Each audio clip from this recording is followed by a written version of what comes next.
bienvenidos a este espacio de encuentro del Colegio de Abogados de San Martín y el Comité Euroamericano de Derecho Digital. Esta es nuestra primera conferencia Argentino-Reino Unido. Espero se encuentren bien en este momento tan crucial para el planeta.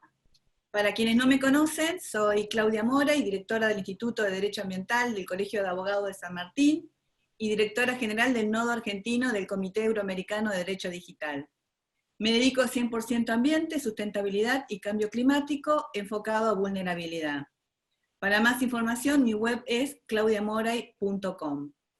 Quiero agradecer la presencia de Julio César Sorrentino, que es directivo de nuestra querida institución, Fernando Rodríguez, que es exdirector del instituto, a la Asociación Abogados de San Martín, y por supuesto a Alejandro, que como siempre nos está haciendo el soporte para este Zoom.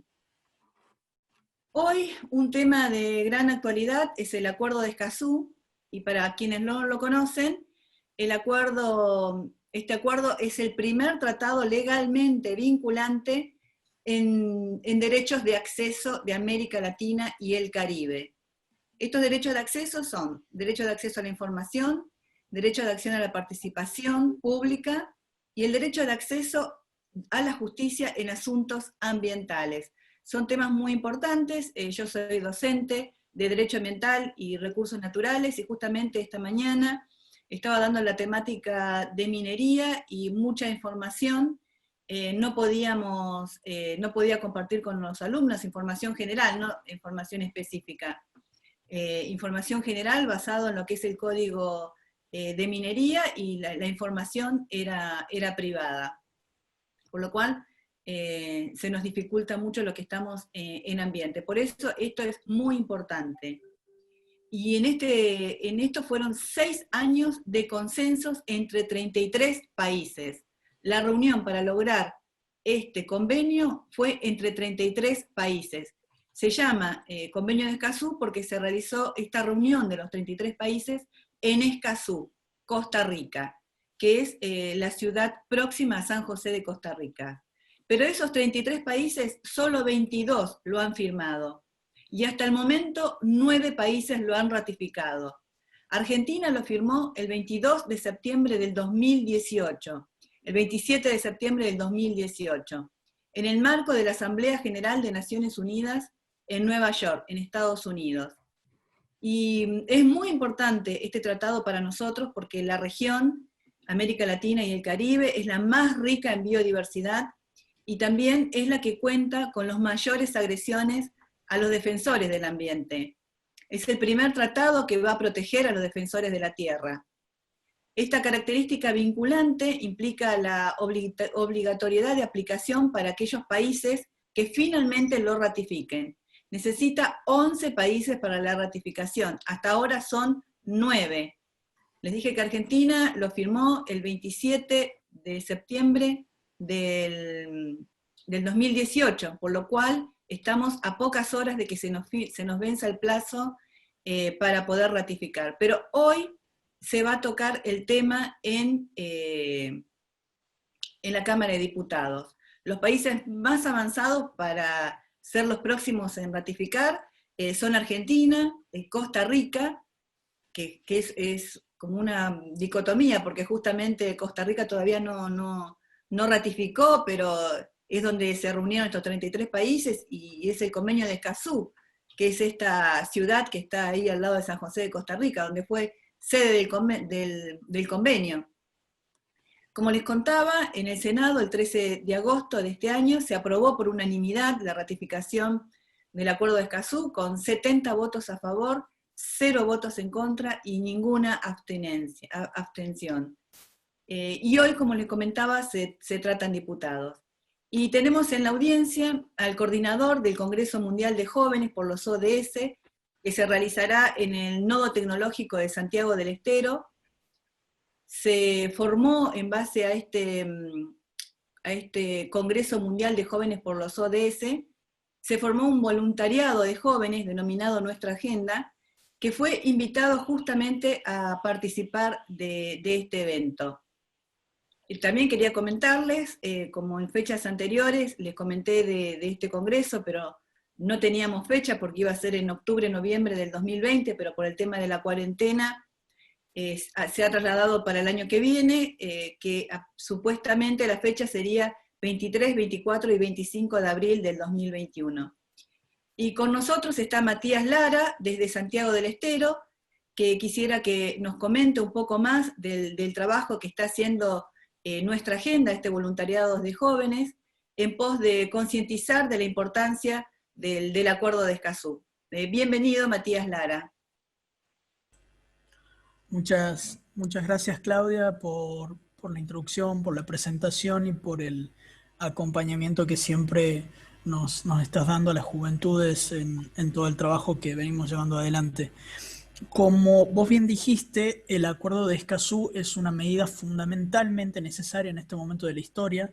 Eh, Hay una serie de hechos, de sucesos que están sucediendo hoy en América Latina y el Caribe y que no son visibilizados, y herramientas como el Acuerdo de Escazú resultan fundamentales para poder darles visibilidad y protección a estos sucesos.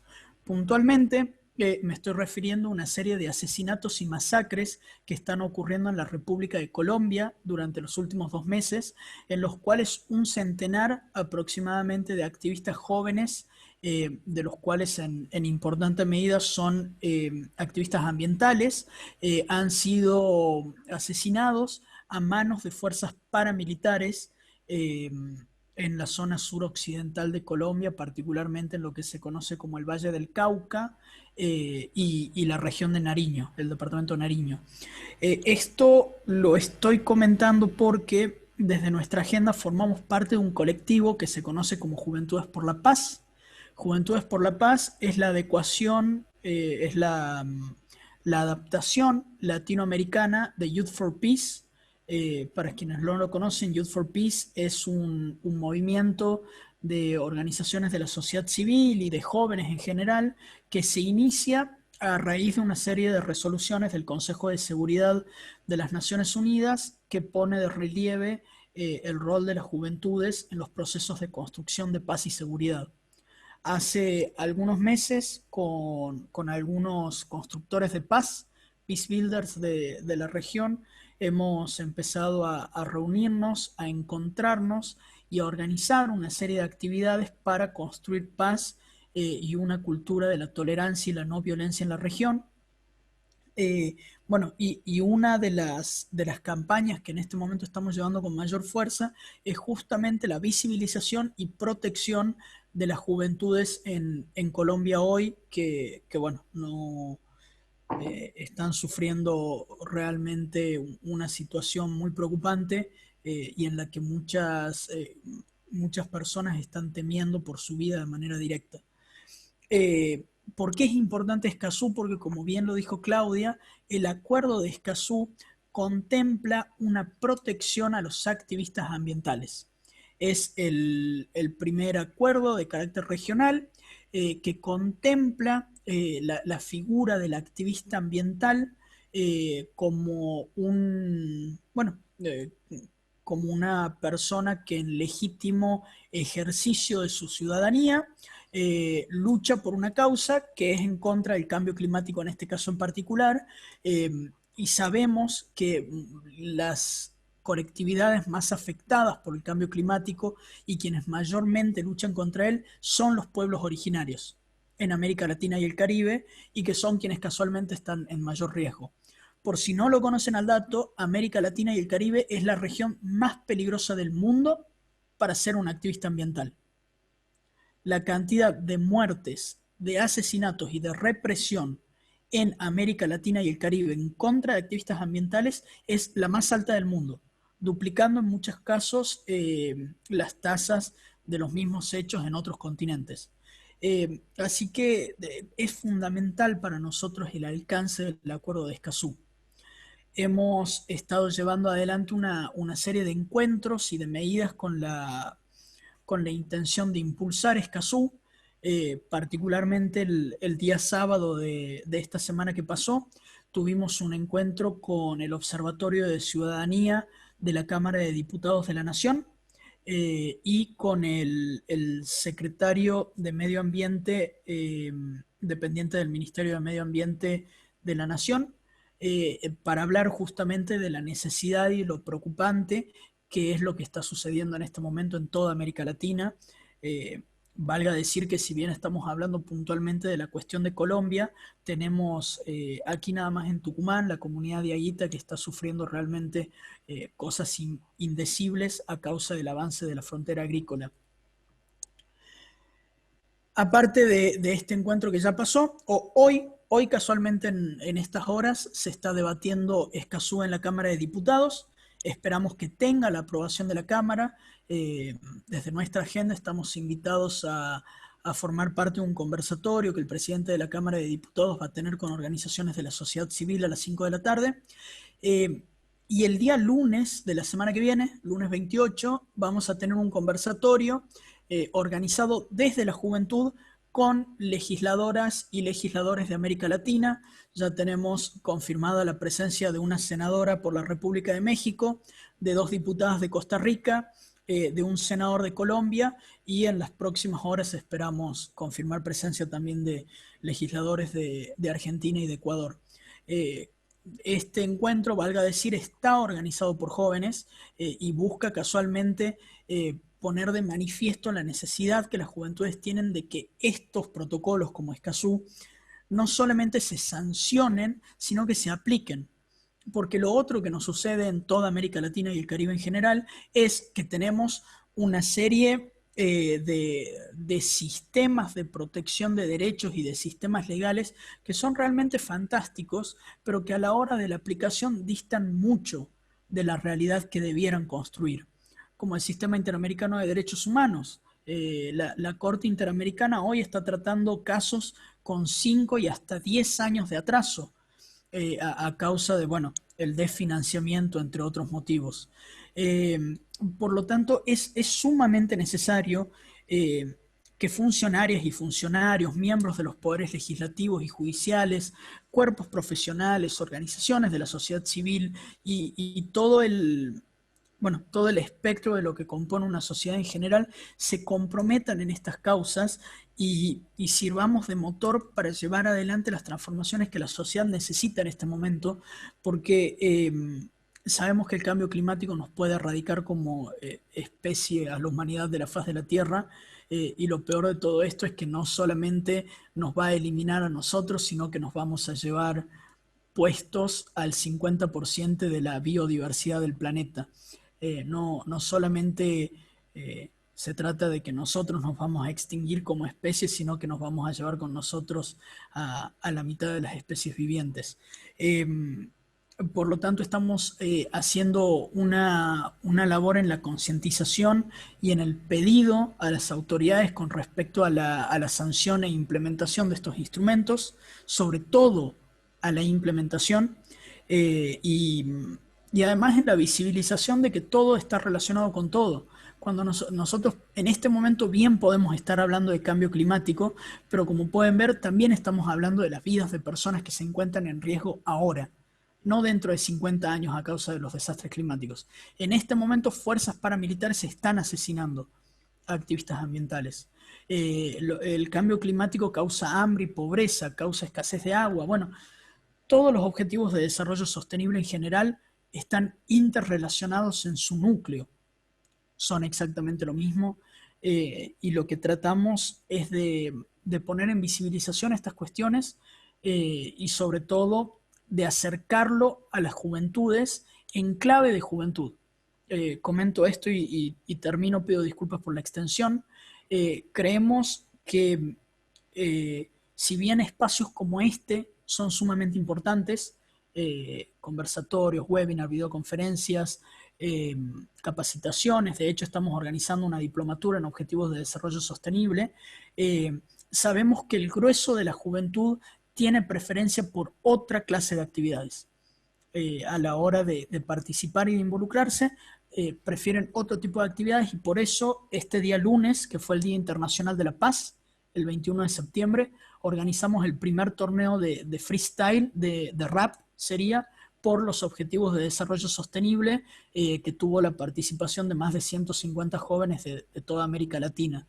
Así que creemos que el desafío está en acercar a las actividades que los jóvenes ya hacen en el día a día, los objetivos de desarrollo sostenible, y no tratar de que los jóvenes entren en estos espacios, pues sabemos que muchas veces es un esfuerzo que podría ser mucho mejor aprovechado de otro modo.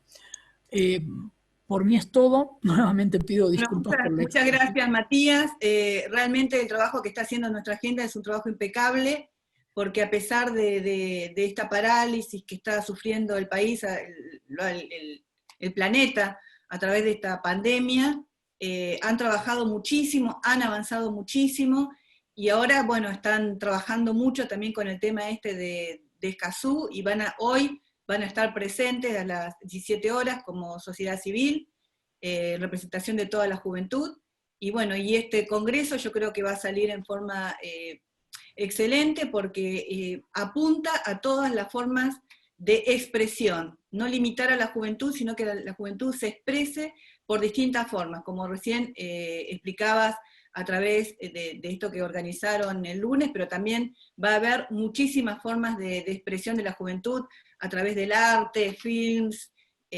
muchísimos. Así que bueno, felicitaciones, y espero que hoy salga todo bien. Y lo que quería aclarar, porque a veces cuando se dice los activistas es como una palabra mal vista, pero realmente este tratado de Escazú nos protege a todos los que somos sociedad civil y que trabajamos en territorio, todos los que trabajamos en territorio. Yo, por ejemplo, como les comentaba en un principio, yo me dedico mucho a vulnerabilidad, así que trabajo en territorio, con pueblos originarios y comunidades locales.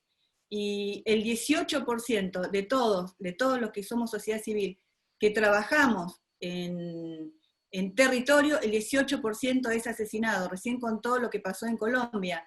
Sin mediar palabra los diezmaron. Y el 23% de los que trabajamos en territorio y somos sociedad civil, hemos sufrido algún tipo de agresión. Por supuesto, yo también caí dentro de ese 23%.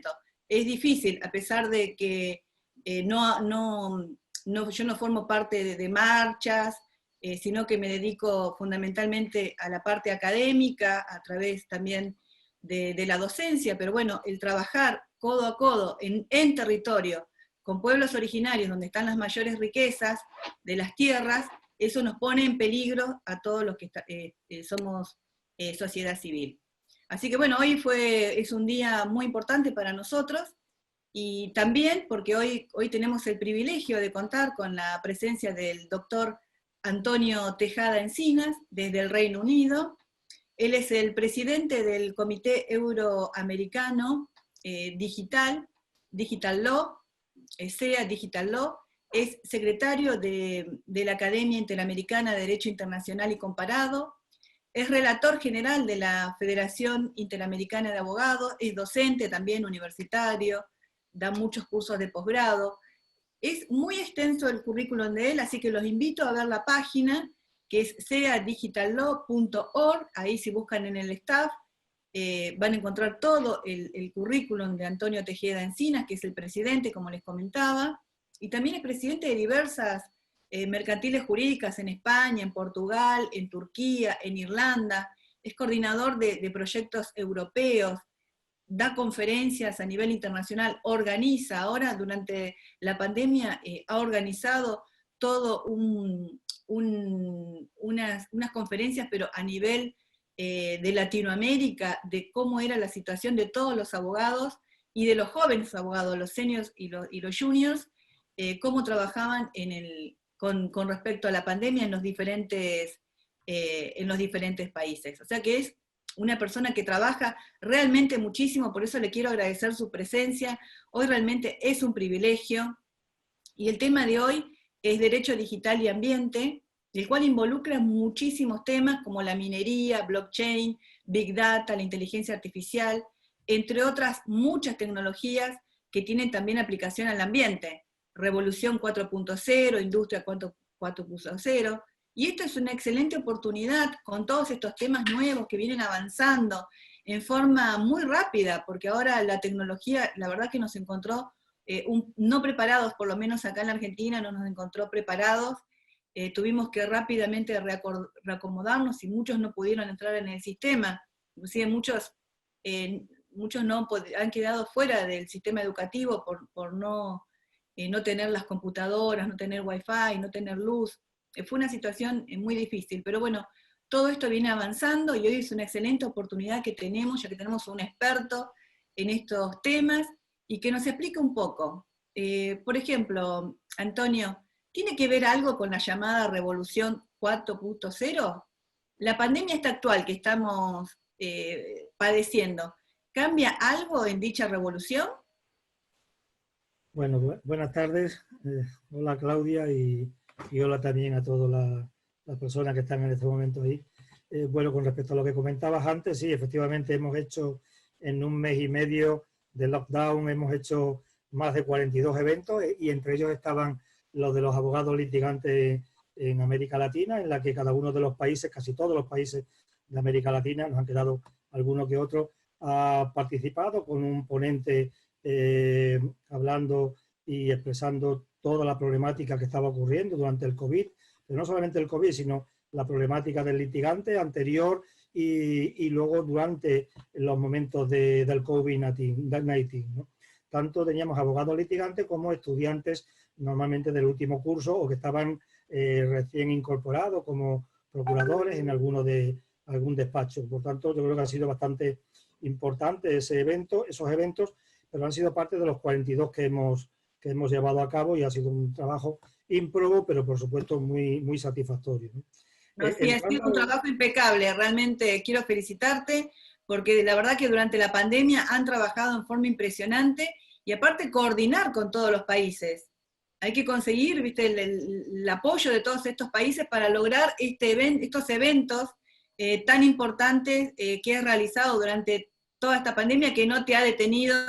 Por eso te quiero agradecer muchísimo esta participación, este privilegio para nosotros, y nuestra primera comunicación que está saliendo impecable, te vemos realmente impecable desde el Reino Unido.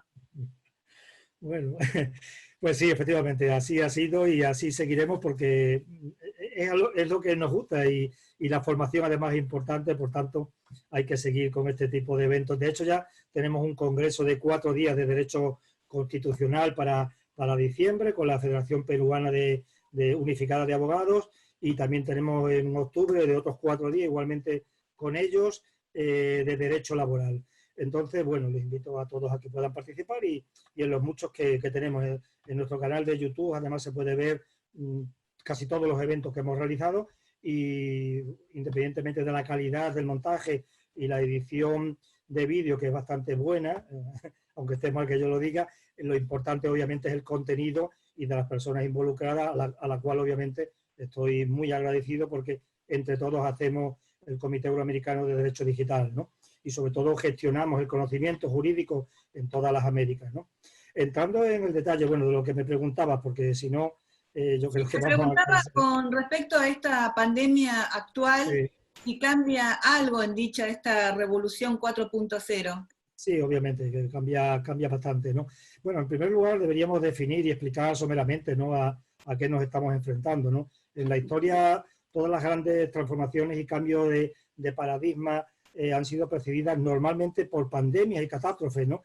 De hecho, en la primera revolución industrial, en el siglo XIX, la epidemia de cólera fue una tónica general, ¿no?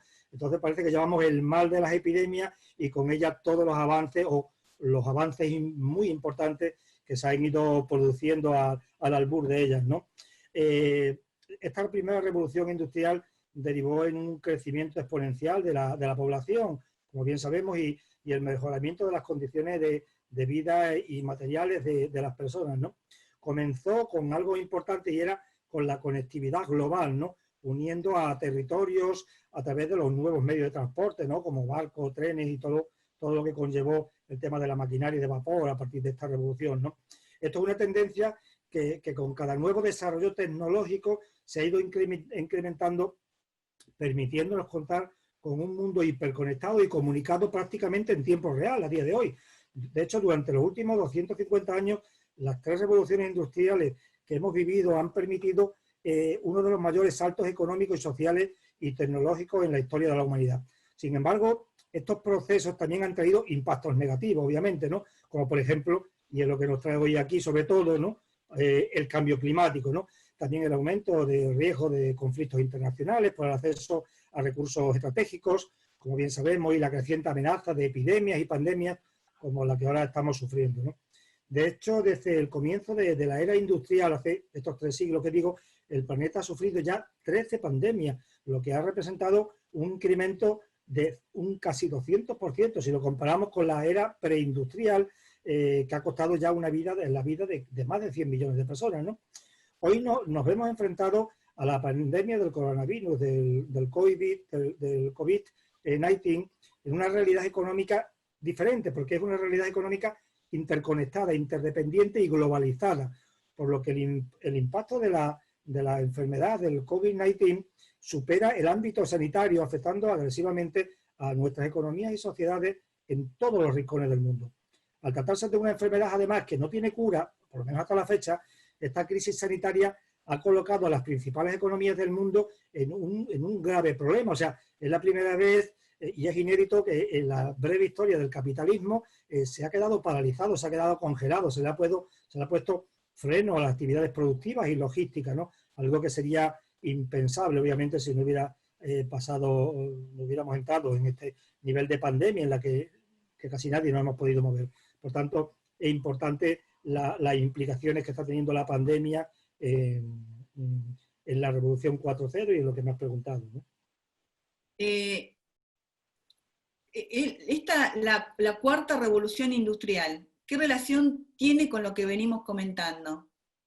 Bueno, sí, claro, podemos seguir profundizando, ¿no? ¿Qué es la cuarta revolución industrial?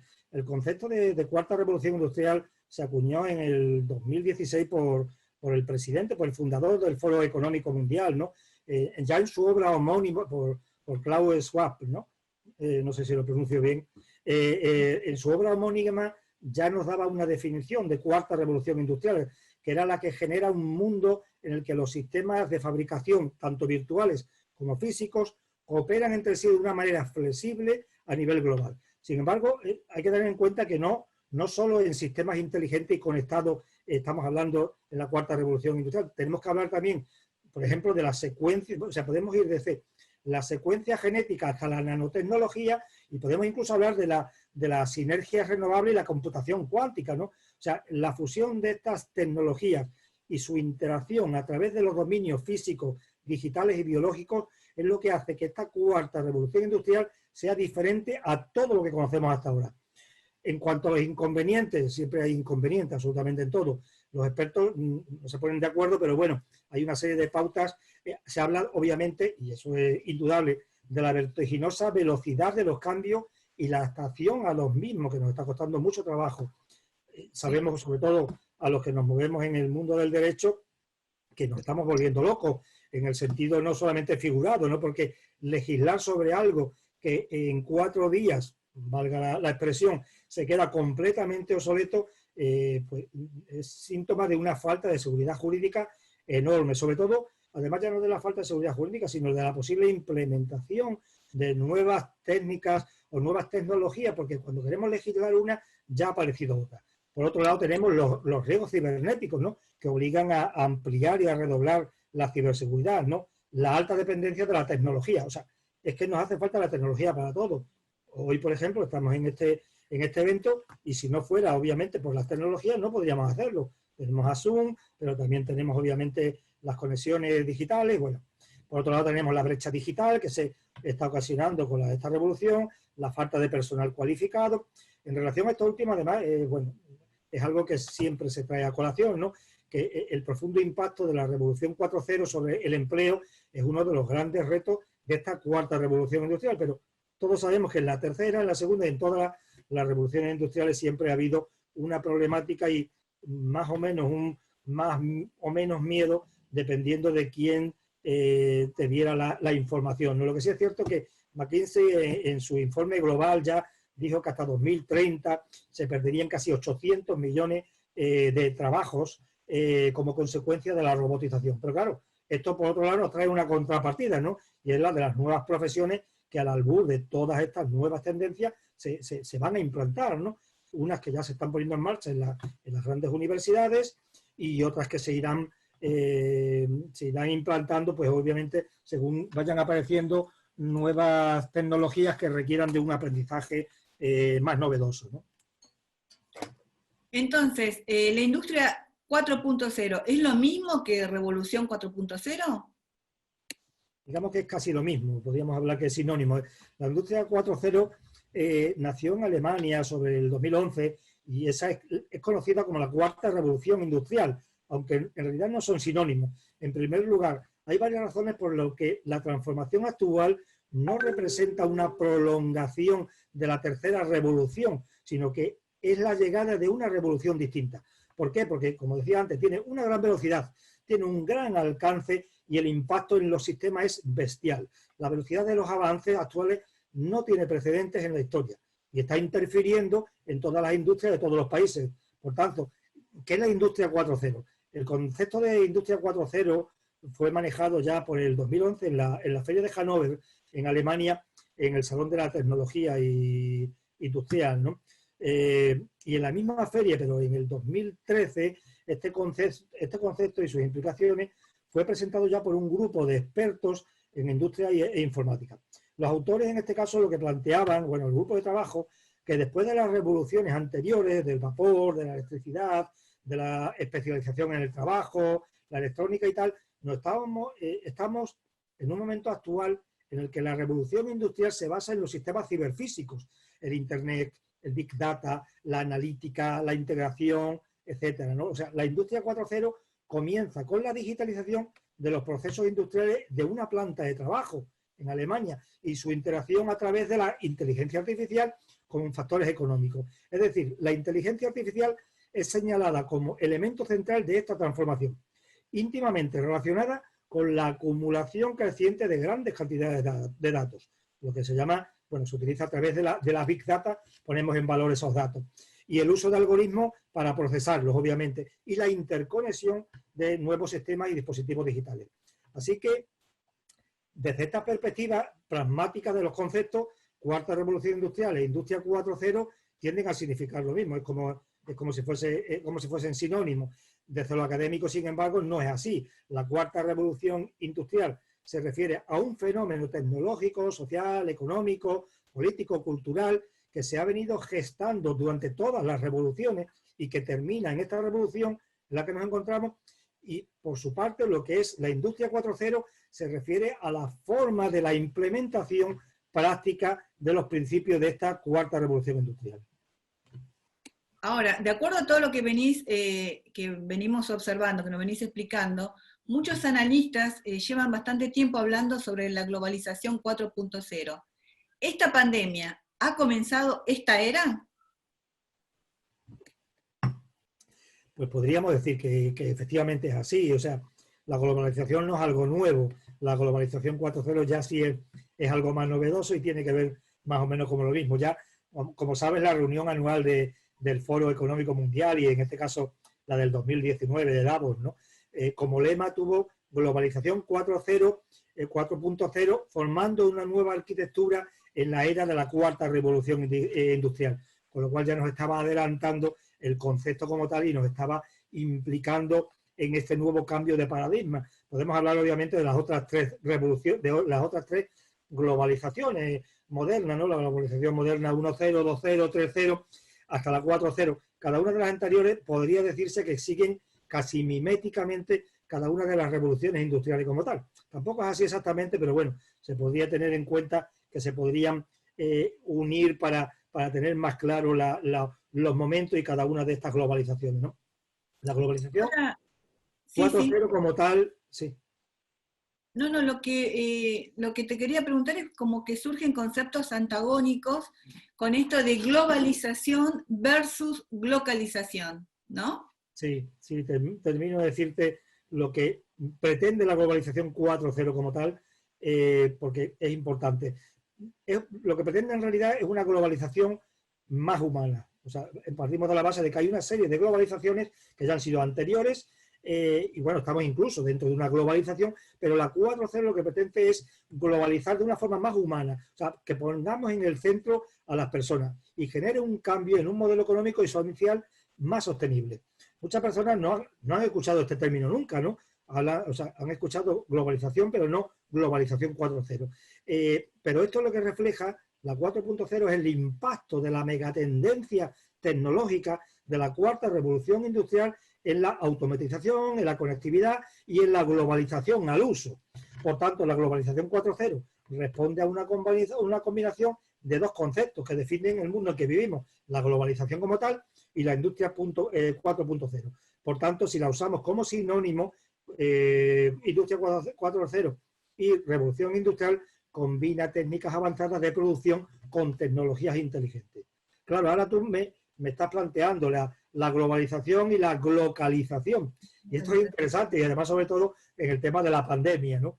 O sea, porque nos está trayendo a colación una problemática y es que parece que la globalización se ha acabado, ¿no? Yo obviamente no estoy de acuerdo con esto, pero sí es verdad que hay una serie de cambios, ¿no? O sea, la crisis del COVID-19 nos hará replantear, ¿no?, la globalización tal y como la conocemos. Hasta ahí yo creo que estamos de acuerdo, ¿no? Hasta ahora la forma más efectiva que encontraron las empresas de reducir costos y mantenerse competitivas era la de trasladar sus actividades productivas a países en los que tuviera una ventaja económica, tributaria y, bueno, y algún tipo de ventaja que hiciera que al final maximizaran beneficios, ¿no? Sin embargo, claro, esto también trajo consigo un número importante de efectos negativos, entre ellos el aumento, por ejemplo, de las huellas de carbono, ¿no? O la retrocesión en la industrialización de determinados países que se preocuparon más de, mejor dicho, no se preocuparon de industrializar sus países porque estaban utilizando las industrias de otros, ¿no? Claro, ¿qué es lo que ha pasado? Que nos hemos encontrado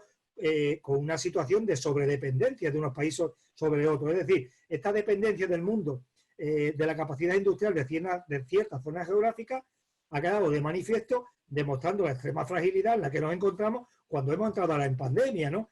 Y esto es sumamente arriesgado, ¿no? Porque el depender de la capacidad industrial de otras naciones, principalmente en insumos de la naturaleza de productos estratégicos, ¿no?, como la salud, la industria productiva, el funcionamiento básico de la economía, esto obviamente trae un problema enorme como estamos viviendo actualmente, ¿no? Claro, ¿esto significa que va a desaparecer o va a involucionar y se le va a dar la espalda a la globalización? No, sino más bien que habrá como tomarlo como una oportunidad de repensar y de reimaginar un proceso que ha traído tantos beneficios, ¿no? Hay que distinguir entre la globalización y el globalismo, ¿no? Pero bueno, no voy a meterme tampoco ahí. Por tanto, lo que sí está claro es que nos estamos dirigiendo a una globalización digital en la que lo local tendrá una gran importancia y entraríamos en lo que me comentaban, ¿no? Hoy, gracias a la digitalización y a la industria 4.0, tenemos la oportunidad de transmitir hacia lo que se conoce como glocalización.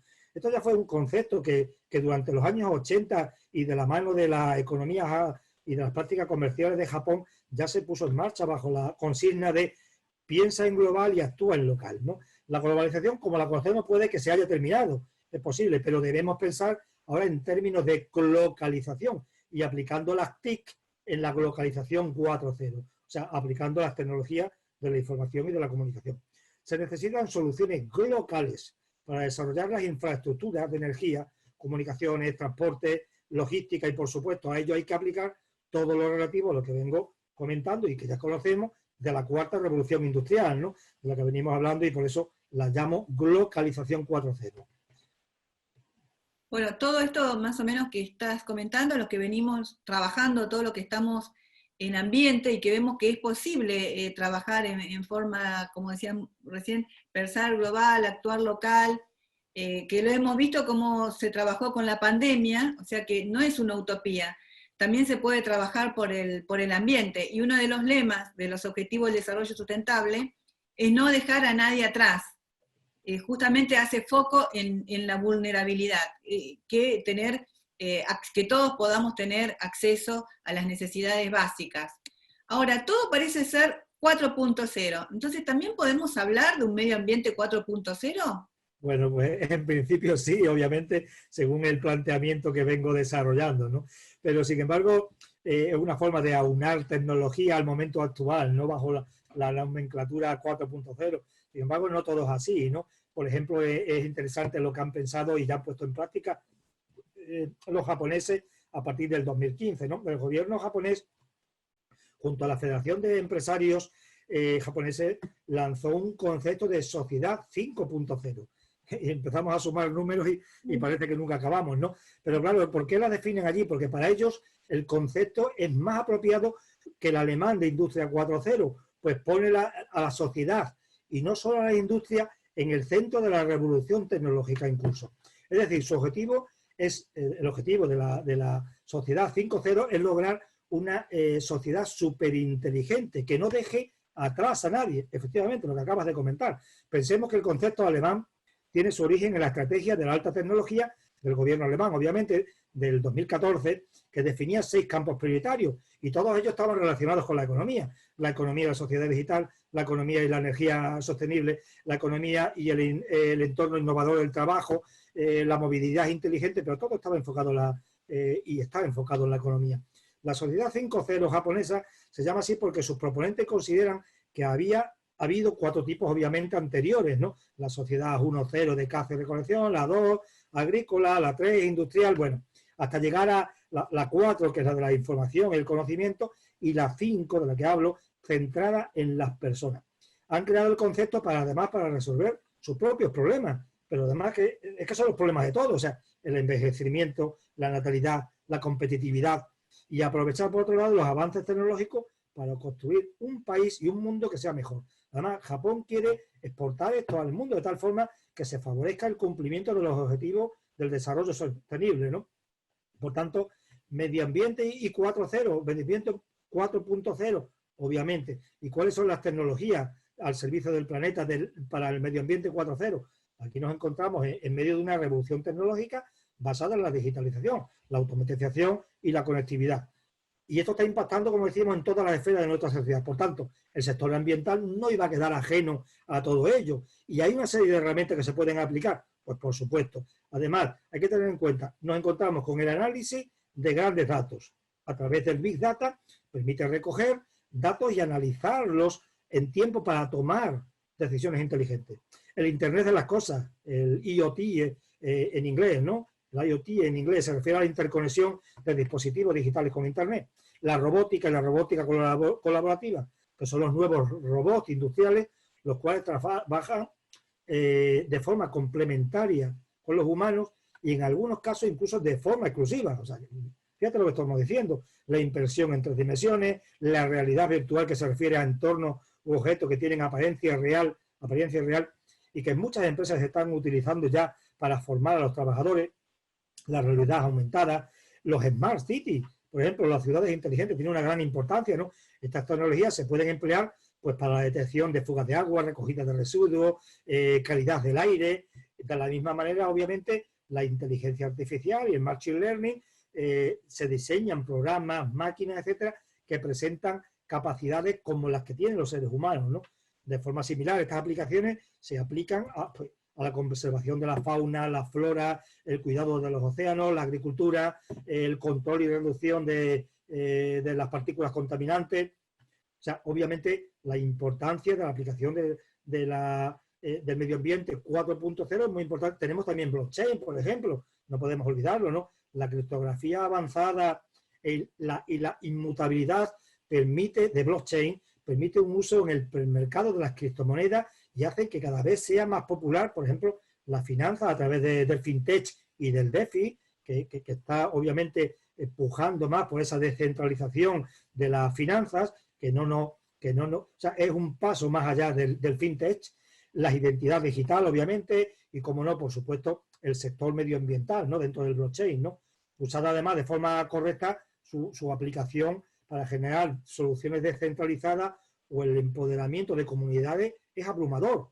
De hecho, estas condiciones resultan idóneas para lograr un cambio positivo en el medio ambiente. Hay un informe de la consultora PwC sobre la aplicación de esta tecnología al blockchain sobre el planeta, ¿no? Por ejemplo, para analizar de manera óptima la cadena de suministro, gestionar recursos de manera descentralizada, habilitar nuevas fuentes de financiamiento, transformar los mercados de carbono y otros mercados ambientales, mejorar la transparencia y la trazabilidad, que además para eso blockchain es excepcional, contra la lucha del cambio climático, reducción de costes en las transacciones, etcétera. O sea, es impresionante todo lo que se puede hacer en este aspecto que estamos comentando. Bueno, justo con esto que venís comentando, yo justo te quería preguntar con el tema de la criptomoneda para el cambio climático. Bueno, este es un tema interesante. La criptomoneda como tal, además, bueno, me gustaría hacer una breve reseña de una apuesta española en relación con el cripto y el ambiente, ¿no? Se han detectado unas oportunidades en el mercado. Hay una serie de personas de varias empresas que han detectado una oportunidad en el mercado para crear una criptomoneda que pueda acercar la lucha contra el cambio climático a todos los ciudadanos y empresas. Actualmente, la manera de frenar el cambio climático, una de las maneras es confiar en los gobiernos. Obviamente, no vamos a poner calificativos. Apoyar a las ONG o frenar levemente también las emisiones mediante acciones individuales, ¿no? Como usar el transporte público, consumir menos energía. Bueno, ahora necesitamos de mecanismos para que las empresas sostenibles tengan ventajas sobre las empresas que contaminan, que se financien de alguna manera para ser más rentables. Y este grupo de españoles ha creado una moneda que es la Climatecoin, que por supuesto se encuentra amparada bajo la tecnología blockchain, ¿no? Y está diseñada para luchar contra el cambio climático.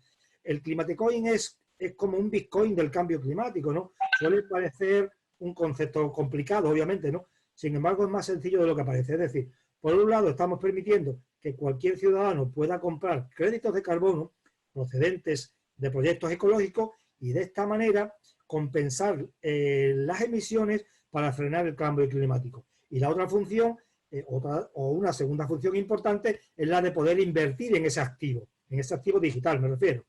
Los tokens de CO2 son suministrados mediante una smart contract, o sea, un contrato inteligente que está montado obviamente sobre una blockchain pública.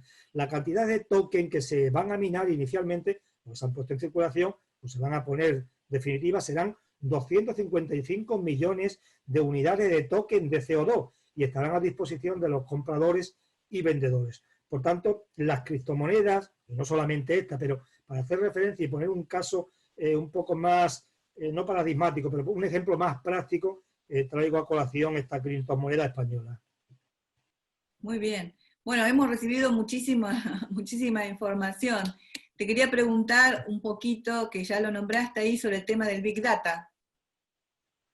Bueno, sí, el Big Data, a ver, los datos son un elemento de vital importancia en la toma de decisiones, ¿no? En el sector privado el análisis del Big Data es una cosa que ya es habitual, ¿no? Y además es algo que lo estamos oyendo nombrar todos los días, ¿no? Las nuevas fuentes de datos, como los datos satelitales, las nuevas tecnologías, los nuevos enfoques analíticos, si se aplican de una manera responsable, ¿no? Pues pueden permitir una toma de decisiones más ágil, ¿no? Más eficiente y basada, por supuesto, en la evidencia, y pueden ayudarnos a medir mejor el ingreso, el progreso hacia los objetivos del desarrollo sostenible, ¿no? O sea, alcanzar los 2 ODS sabemos que no es una tarea sencilla. Está rodeada de desafíos y requiere la implicación de múltiples actores. Sin embargo, uno de los mayores obstáculos es la falta de datos, y de datos precisos y detallados para la elaboración de políticas de desarrollo sostenible a nivel mundial, pero regional también y local. Son muchos los gobiernos que no tienen, que no manejan datos de calidad sobre su población, ¿no? Una situación que además se acentúa en los países más vulnerables. Allí cada vez se antoja más complicado alcanzar los objetivos de pobreza y hambre en la próxima década, ¿no? Por tanto, el análisis de los grandes datos y el conjunto de datos es importantísimo, porque pueden sacar a la luz la disparidad de permanencia, mejor dicho, o sea, quiero decir, pueden sacar a la luz la disparidad de datos y de información que permanecía oculta, y puede potenciar, por supuesto, la colaboración entre el sector público y el sector privado con objetivos de desarrollo, o pueden contribuir, por ejemplo, a que los procesos y el reparto de recursos sean más eficientes. Hay un plan de la ONU, que seguramente conocerás, que es el Global Pulse, no sé si lo pronuncio bien, que es una plataforma con la que se pretende explorar oportunidades, ¿no?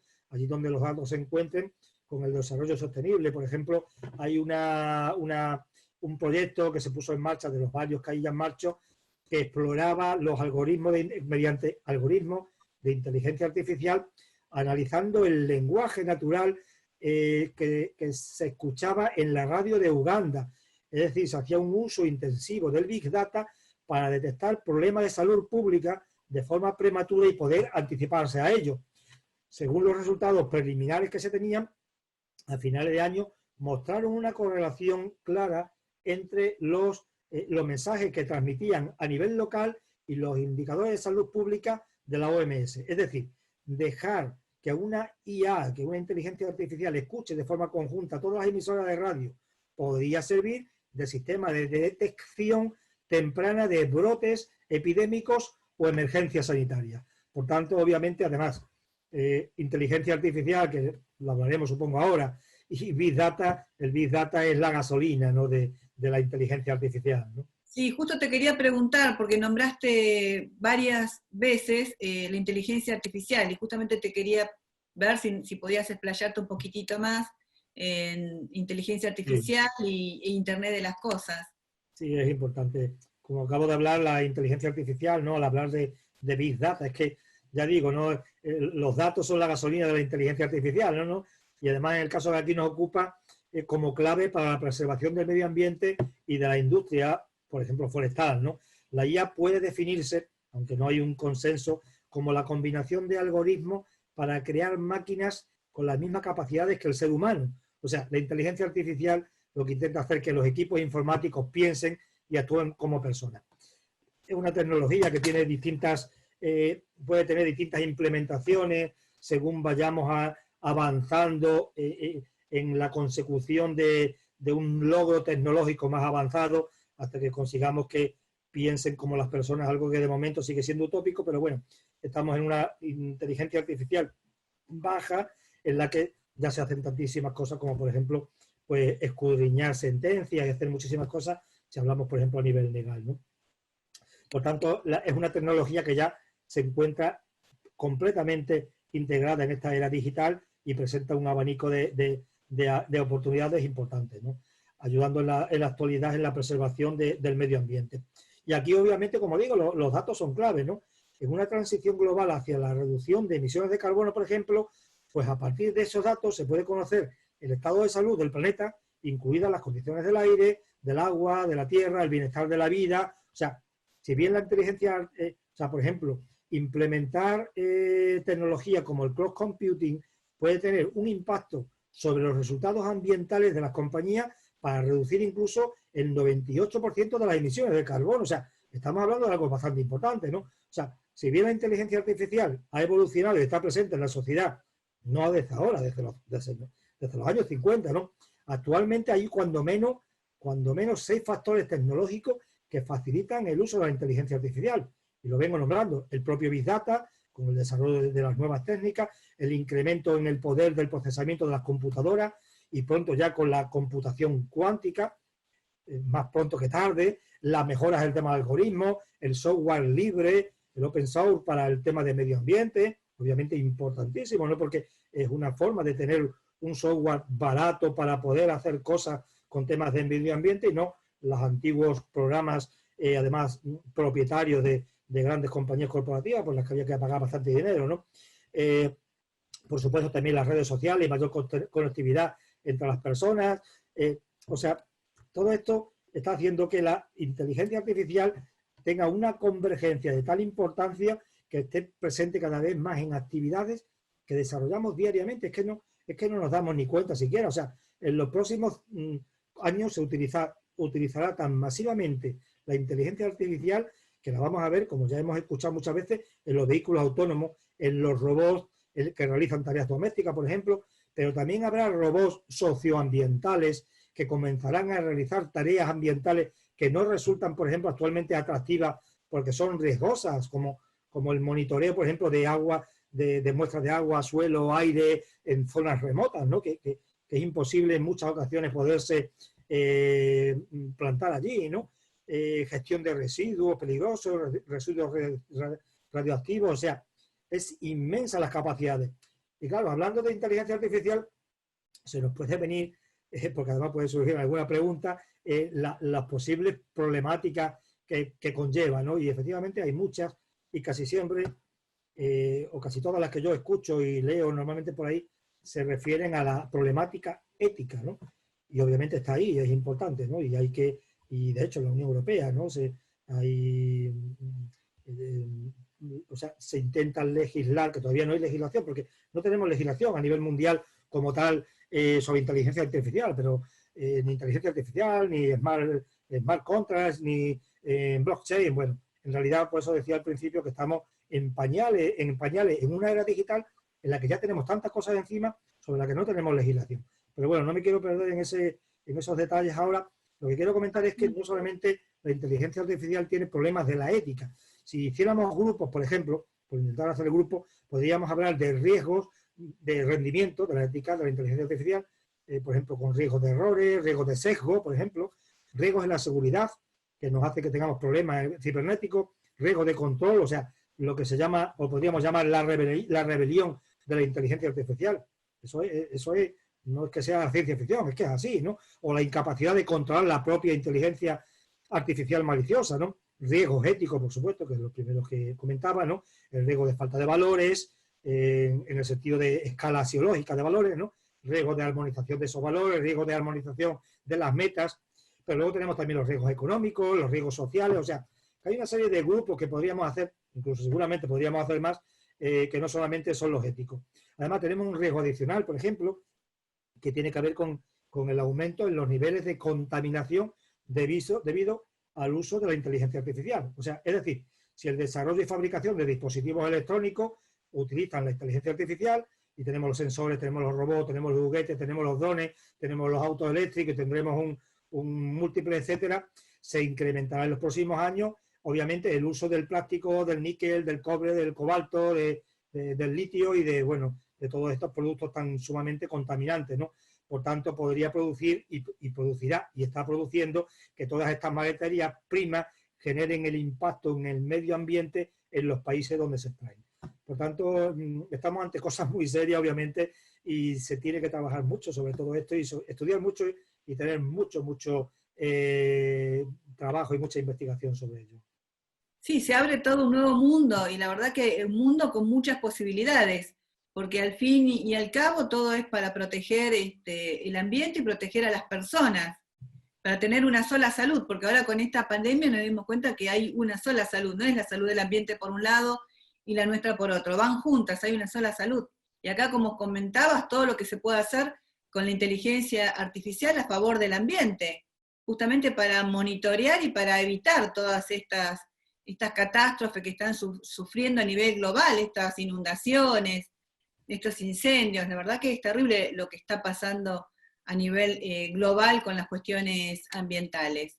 Y te quería hacer ahora que nos estás dando un pantallazo de todos los temas, la verdad que cada tema que estás tocando da para una conferencia, así que bueno, te agradezco que nos des todo este pantallazo, porque la verdad que nos das una base como para profundizar después con cada uno de estos temas. ¿Qué nos puedes decir de la Internet de las cosas? Lo que intenta precisamente es poder abrir otros debates en un futuro, bueno, en un futuro cercano obviamente, pero quiero decir, y dar sobre todo una amplia visión de todo este mundo de la revolución industrial en la que nos encontramos, de esta industria 4.0 y de todo lo que venimos hablando, ¿no? El tema del Internet de las cosas, efectivamente, ¿no? Gracias a la conectividad, la tecnología de la IoT, ¿no? La IoT, ¿no? Del Internet of Things y el medio ambiente se dan la mano, ¿no? Aportando soluciones que ayudan a crear un mundo más ecológico o pueden ayudar a crear un mundo más ecológico y respetuoso con el medio ambiente. Entonces, ¿qué es el Internet de las cosas? Por Internet de las cosas es una cosa muy sencilla. Se refiere a los miles de millones de dispositivos físicos en todo el mundo que ahora están conectados a Internet. Todos están recopilando y están compartiendo datos. ¿Cuál es un ejemplo de un dispositivo de Internet de las cosas? Pues prácticamente cualquier objeto físico se puede transformar en un dispositivo de IoT. O sea, se puede conectar a Internet para controlarlo o comunicar información. O sea, una simple bombilla, si tú la puedes controlar desde una aplicación móvil inteligente, eso es un dispositivo IoT. Es decir, estamos hablando de un mundo en el que estamos hablando de IoT absolutamente en todo y en un futuro muy cercano, que ya está, se puede decir aquí, vamos a tener conectado hasta el lápiz que tengo en la mano, ¿entiendes? seguramente. Va a tener aquí un pequeño chip y va a saber cada vez que lo mueva así y me va a decir cómo tengo el pulso después de esta charla, ¿no? O sea que es probable, ¿no? Por ejemplo, puede ser un uso, pero puede ser otro cualquiera. O puede detectar que se está acabando el grafito y decirme que hay que comprar otro, hay que desecharlo o hay que reciclar, lo que sería la idea, ¿no? En los últimos años se ha producido un crecimiento, como digo, ¿no? del Internet de las cosas, ¿no? Llegando incluso a tomar el control de los efectos, tanto positivos y negativos, de los seres vivos que se están ejerciendo sobre el medio ambiente. Quiero decir, llevar el control sobre lo que están haciendo los seres vivos en el medio ambiente, ¿no? Porque, por ejemplo, gracias a esta tecnología se puede generar información que permite reducir la contaminación o el uso excesivo de productos químicos. Y estas aplicaciones de IoT en el medio ambiente se suelen realizar a través de sensores, normalmente, ¿no? De muy reducido tamaño, ¿no? Cuya función es obtener datos que permiten tomar medidas a favor del entorno, ¿no? Porque de eso se trata, de preservarlo, ¿no? Entre los principales beneficios, por ejemplo, para el medio ambiente, pues está la gestión eficiente de recursos, la reducción de la contaminación y el cambio climático, protección de los peligros de extinción de determinadas especies, la optimización de la agricultura. O sea, un ejemplo práctico puede ser, o sea, el caso de la protección de animales en peligro de extinción. Los miembros de la especie llevan identificadores conectados que aportan la ubicación de donde se encuentran en ese momento, de manera que a través de la información proporcionada, los científicos pueden estudiar cómo los comportamientos de los animales van cambiando, ¿no? Y así, obviamente, los movimientos donde se encuentran. Además, nos sirve para saber, dependiendo de por dónde se van moviendo, poder medir los parámetros de la calidad del agua, del aire, localizar sustancias nocivas. O sea, esos animales son nuestros portadores de nuestros sensores que nos sirven para controlarlos a ellos y en beneficio de ellos, por supuesto, y de nosotros mismos y del medio ambiente, pero también para el beneficio de otros sensores conectados, quiero decir, de otros sensores que nos den otra información cada vez que ellos se mueven, ¿no? Por tanto, y en definitiva, la IoT ofrece un abanico de ventajas y pueden ayudar a evitar que la situación de nuestro planeta empeore todavía más. Sí, en base a todo esto que te estoy escuchando, realmente muy interesante, todo lo que estamos en ambiente estamos muy preocupados por lo que se llama la biocapacidad de la Tierra, que es para los que están en el auditorio que por ahí no saben lo que se trata de la biocapacidad, es la capacidad que tiene el planeta nuestro para regenerar los recursos naturales que nosotros utilizamos para generar toda esta energía y para generar absolutamente todo lo que consumimos, porque todo lo que consumimos viene de algún lado, y ese lado que viene es de la naturaleza, los recursos naturales. Pero nosotros, ¿qué le devolvemos a esta naturaleza en base a todos estos recursos naturales que nos dan? Residuos. Entonces, la biocapacidad de la Tierra es justamente esta capacidad que tiene la Tierra para regenerar estos recursos naturales que estamos consumiendo en forma atroz y absorber todos estos residuos que nosotros les estamos dando. Y la verdad que la biocapacidad de la Tierra ya colapsó a nivel global. Podemos decir que es entre el 30 de julio y el 1 de agosto, esa es la fecha. Cada país es diferente. La fecha acá en Argentina este año fue el 24 de junio, y el año pasado fue el 26 de junio, o sea que vamos 2 días por año, nos vamos adelantando. Y una de lo que estamos en ambiente y estamos proclamando para cambiar este tipo de economía lineal, ¿no? Porque esto es fruto de la economía lineal, como ha venido sucediendo las cosas, por una economía que sea circular. Y justamente esto es lo que te quería comentar. Esta economía circular, que también para los que están en el auditorio no saben de qué se trata, es que esta economía no sea lineal como venimos nosotros, que es comprar, usar y tirar, comprar, usar y tirar, sino que hacerla circular esta economía, que este residuo, darle valor y que vuelva a formar en la economía como materia prima. Es tratar estos residuos, ya lo venimos tratando muchísimo, por ejemplo, los aceites de las cocinas se empezaron a utilizar en biodiesel, ahora con un montón de cosas se comienzan a hacer otros productos, hemos visto, no sé, con las ruedas de los autos que se empiezan a hacer mesas, se empiezan a hacer bancos, la gente ya empieza a utilizar los residuos orgánicos para los compost, o sea, ya se comienza a gestar la conciencia de disminuir esta generación de residuos, cambiar de esta economía del descarte, una economía lineal, por una economía circular que es de valorizar, darle valor a estos residuos. Y justamente lo que te quería preguntar era con respecto a esto, con respecto a la economía circular y la cuarta revolución industrial. Sí, efectivamente, tal y como dice, en estos últimos años se ha gestado un importante movimiento a nivel mundial, liderado principalmente por emprendedores, ¿no? Pero también hay innovadores, hay empresarios que buscan promover y acelerar la transición hacia una economía circular y no lineal, ¿no? O sea, que permita se ve bien, ¿verdad? Sí, se ve perfecto. Que permita mantener el valor de los materiales y productos durante el mayor tiempo posible, ¿no? Eliminar el concepto de desecho y favorecer la regeneración de ecosistemas naturales, obviamente si nos centramos más en el aspecto medioambiental, ¿no? Asimismo, al mismo tiempo, quiero decir, este nuevo modelo económico ha coincidido con el comienzo de uno de los mayores cambios de paradigma tecnológico de la historia, lo que venimos hablando, la cuarta revolución industrial. Muchos expertos consideran que esta convergencia no es una mera coincidencia, debido a que ambos fenómenos son dos caras de la misma moneda, ya que la industria 4.0 provee las tecnologías que permiten el desarrollo de los nuevos modelos de negocios circulares, pero es que la economía circular incentiva, promueve y da sentido al desarrollo de estas tecnologías. O sea, esta idea ha ido creciendo día a día con más fuerza, dando el paso entonces al concepto de economía circular 4.0.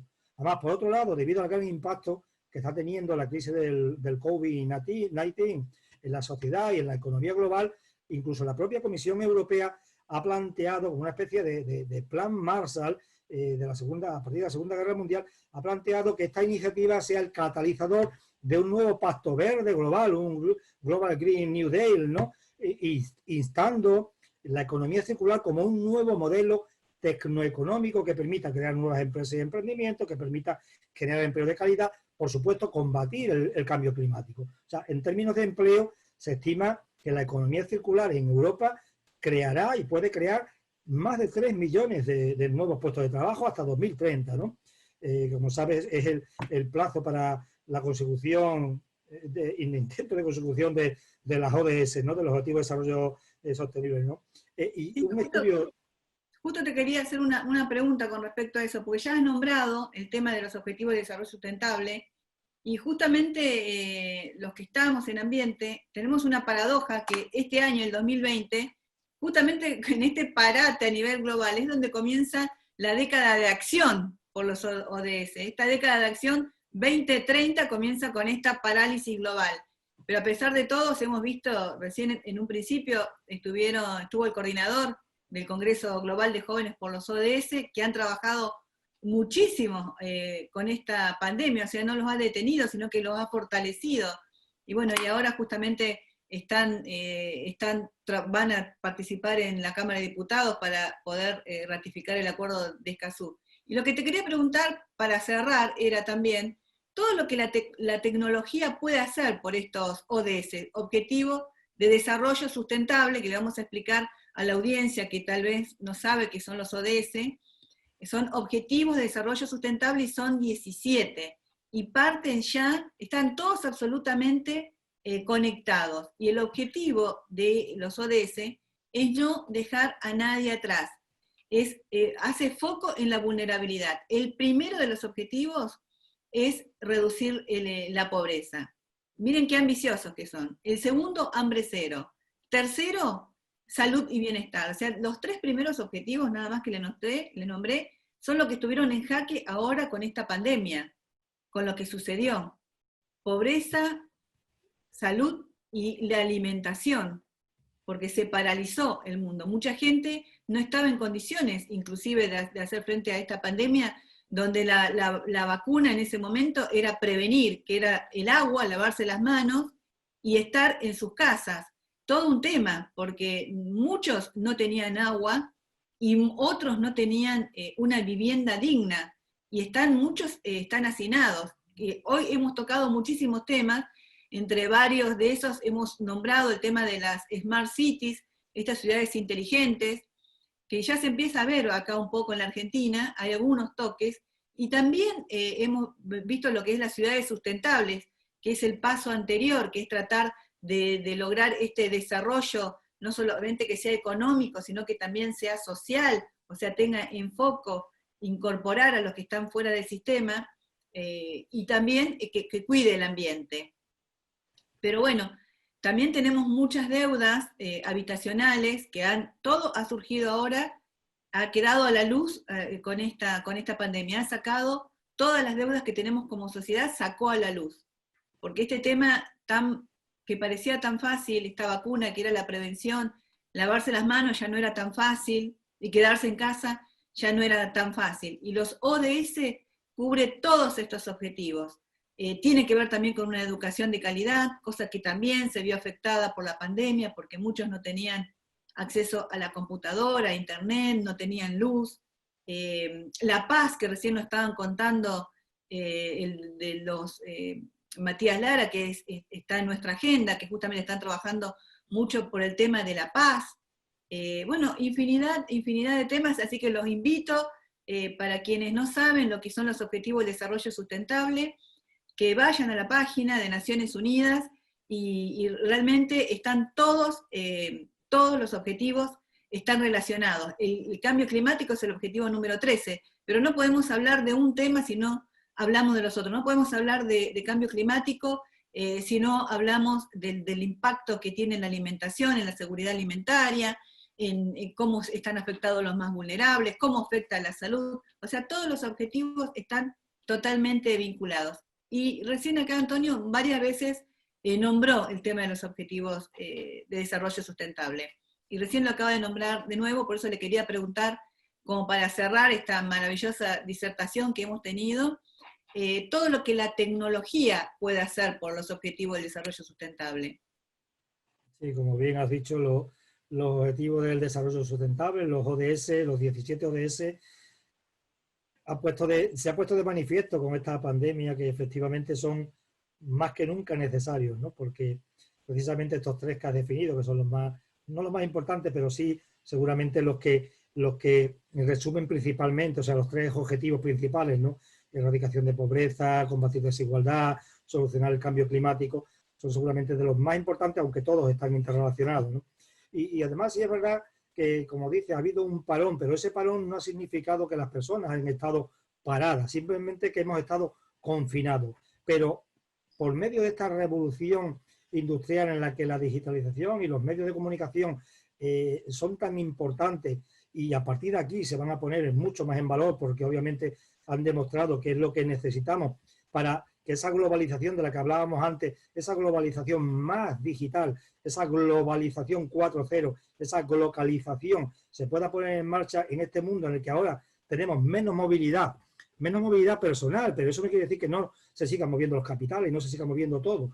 Simplemente nosotros estamos un poco más confinados. Yo vuelvo a estar aquí donde estoy ahora otra vez confinado y ya veremos los kilos que pongo. Pero efectivamente es así, las personas han seguido activas. Casi todos hemos estado activos utilizando estas nuevas tecnologías para transmitir, para formar, para cada uno dentro de sus especialidades, sus intereses personales, sus ONG donde participen, en las empresas donde están, para todo el mundo seguir aportando a la sociedad, porque tenemos que seguir aportando a la sociedad como mínimo parte de lo que la sociedad nos ha aportado a nosotros. Por tanto, no podemos estar metidos en la cama, literalmente, no se trata de decirlo literalmente, pero bueno, de una manera de no moverse, diciendo, mire usted, es que como estamos en una situación de lockdown en la que no podemos movernos, pues nada, me quedo aquí esperando a que saquen una vacuna y no hacemos absolutamente nada. No. Los objetivos de desarrollo sustentable, el planeta, nosotros mismos, nuestra economía, nuestra sanidad y todo, depende de que sigamos en movimiento. Los objetivos, como bien has dicho, son la base de la llamada Agenda 2030 aprobada por las Naciones Unidas en 2015 y son un total de 17 ODS que abarcan desde la eliminación de la pobreza, el hambre, hasta combatir el cambio climático, ¿no? La igualdad de la mujer, el diseño de nuestras ciudades, etcétera, ¿no? Son las 17 metas para cambiar el mundo que suscribieron casi 200 países, seguro que tú te sabes el número exacto, 190 y tantos creo que era, y es el programa más ambicioso. ¿Cuántos son? No, el tema es que De los países siempre se escuchan diferentes números, son 197 si los contamos en forma individual, pero otros no los cuentan en forma individual, sino que por ahí cuentan algunos como bloques, como Comunidad Europea o como Ajá. Mercosur, entonces ahí es donde cambian los números, pero si los contamos en forma individual son 197, los de Naciones Tiene una Unidas, gran ¿sí? importancia, como obviamente, porque Claro, son casi todos, claro, son casi todos los países y es uno de los programas más ambiciosos de la historia de la humanidad en este tema. Y como no podía ser de otra manera, la digitalización juega un papel clave para la consecución de estos objetivos. Si la transformación digital es la palanca que mueve la economía y la sociedad del siglo XXI, también lo es a la hora de afrontar cualquier reto, máxime con uno con tanto consenso como lo de los 17 ODS, que como has dicho son 197 países, ¿no? Pero ¿en qué puede ayudar concretamente las tecnologías a construir un mundo menos pobre, menos injusto y más amigable con la naturaleza?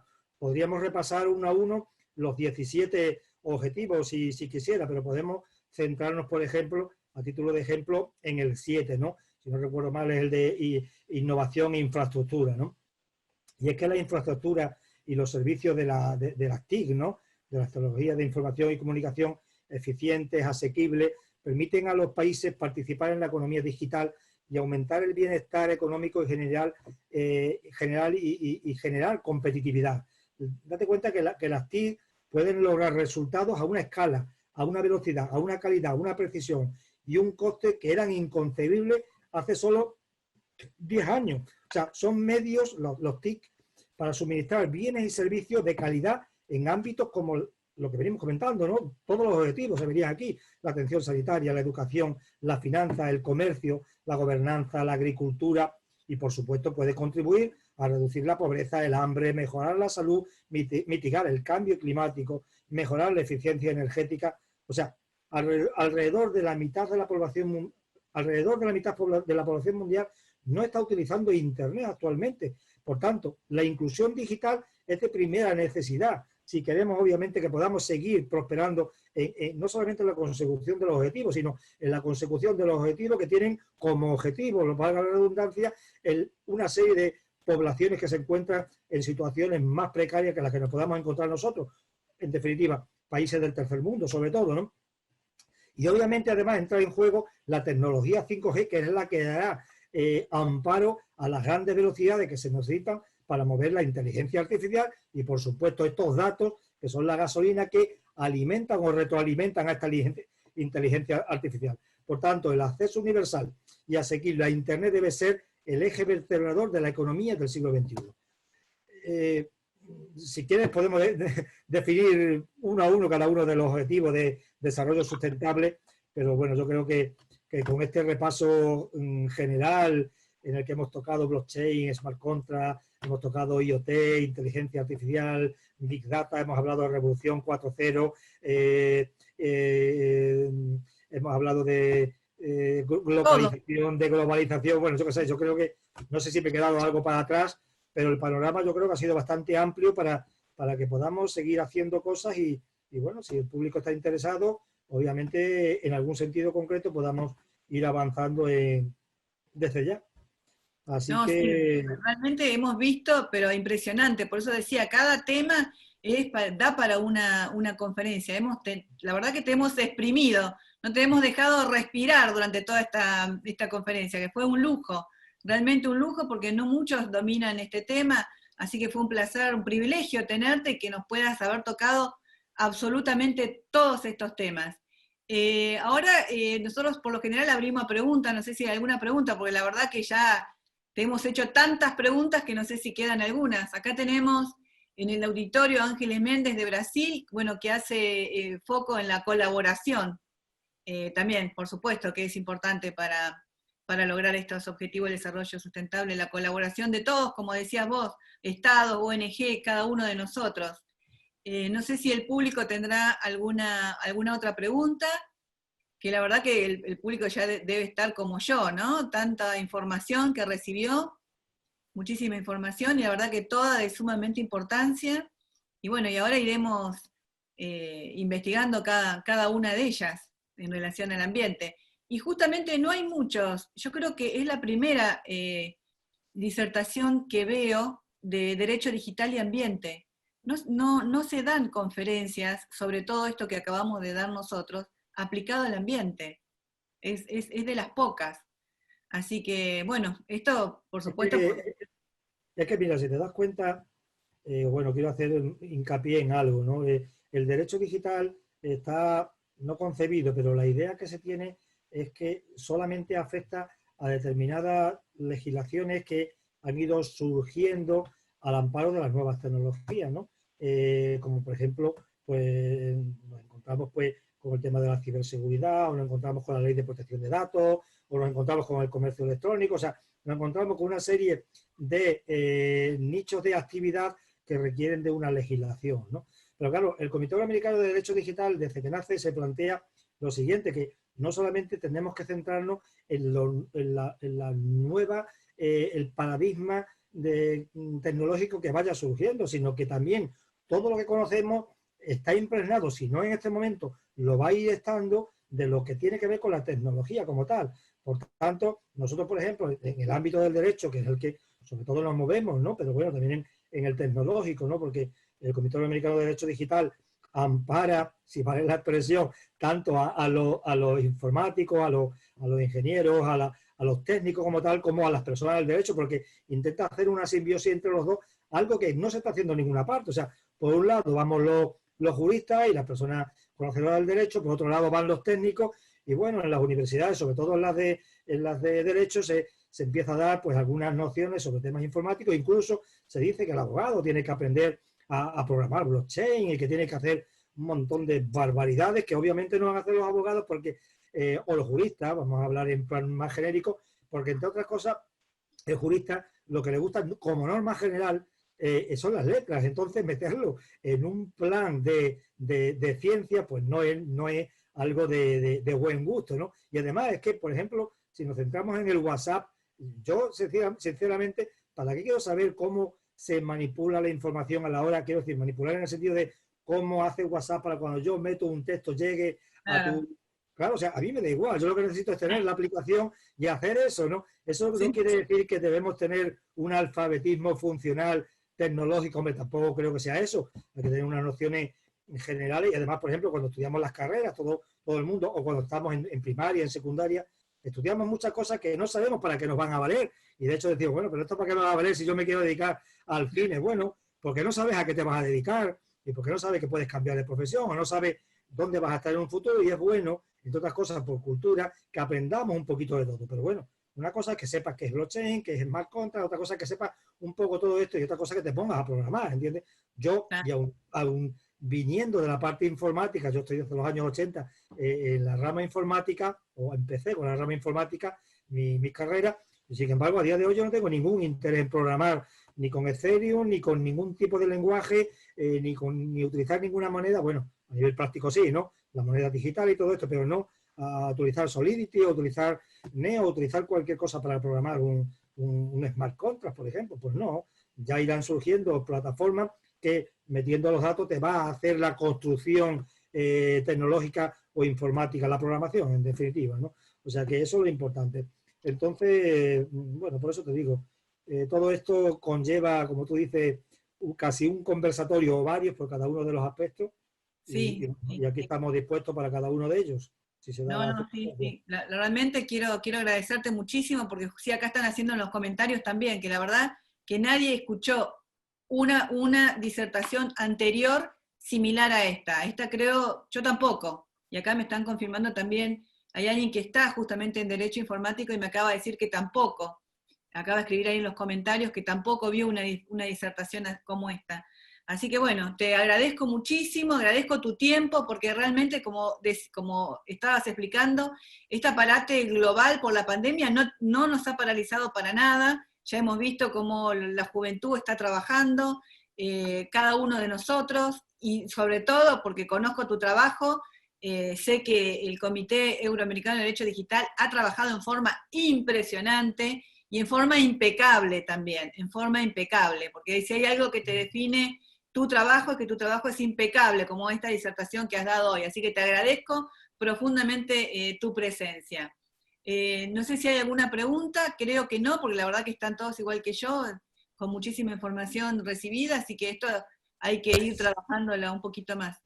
Creo que no, estoy fijándome si hay alguna pregunta, no veo preguntas, así que bueno, muchas gracias Antonio, fue un placer tenerte, un privilegio, y bueno, un gusto contar con tu presencia y un gusto haberte conocido, porque tuve el placer de conocerte personalmente en Panamá, así que un gusto porque sé que sos un grande, pero como todos los grandes sos una persona humilde, así que bueno. Grandes somos todos o son todos por lo menos en el Comité Americano de Derecho Digital, en el que hay ya casi 200 personas que están trabajando intensamente.